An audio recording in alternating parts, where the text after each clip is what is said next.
This is the Focke-Wulf Triebflügel by Miniart. Notably, this is part of their What If series. These are the weird and wacky designs that never quite made it past the drawing board. Late World War II was prime time for the Luftwaffe, as they had Wernher von Braun and other scientists working on highly experimental designs, while anything and everything was given the green light in desperation that it would change the tide of war. Some of these, like the V-2 rockets, laid important foundations for future advancements in science and technology. Others, like the Triebflügel, were, well, just wacky. One of the ideas the Germans were working on was VTOL, or vertical takeoff landing. This would be great to have because then you wouldn't need those long runways that the Allies kept blowing up. You could take off practically anywhere, and land anywhere. The concept for the Triebflügel was to take the concept of the airplane and throw it out the window. Completely. It's gone.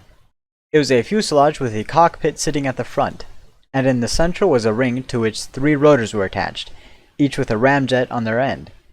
As the ramjets were activated, it would spin the rotor assembly and provide thrust or lift. The fuselage ended in a cruciform, or T, with one plane acting as the elevators and the other plane acting as the rudders. Triebflügel means driven wing, as it was the wings that powered themselves.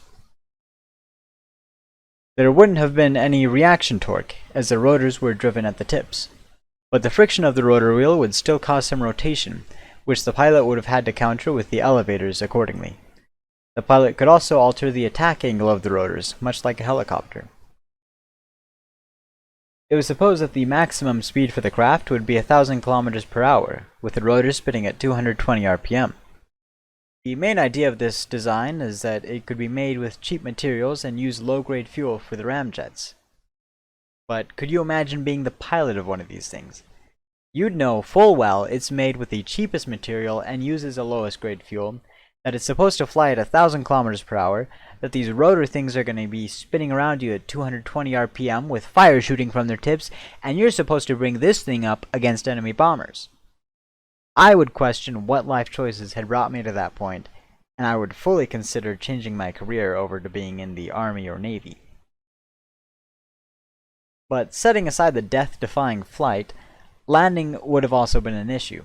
While the cockpit provided a great view around the craft, there was very low visibility behind it, so you'd kind of just have to guess while making a very delicate landing. Well, the Luftwaffe pilots wouldn't have had to worry anyway, because the war ended before they could make these things. The designers had gotten to testing models in wind tunnels by the time that the Allies had reached the facilities and halted progress. The Triebflügel was then sent to being that weird and wacky German rocket ship that never made it off the drawing board. Its space-age design does catch the eye, however, and it looks something like right out of Flash Gordon. This craft does indeed make a very interesting cameo in a pretty popular movie. If you've ever seen Captain America, you might recall that the Red Devil makes his escape on a Triebflügel. In Marvel's Loki, you'll see another Triebflügel, abandoned along with some other experimental but never realized creations from the era, such as a TV-8 or the USS Eldridge's cloaking device. Now it seems that Miniart is fully aware of the Triebflügel's cameo in Captain America, as the Red Devil's Triebflügel is available as a decal option, with its own painting guide even. I think this might be the only Miniart kit where you can find a Hydra decal.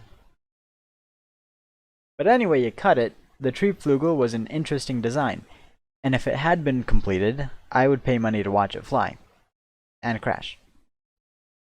These kits are available at MRS Hobby Shop in Salt Lake City or Sandy, Utah, or online at Kitlings.com.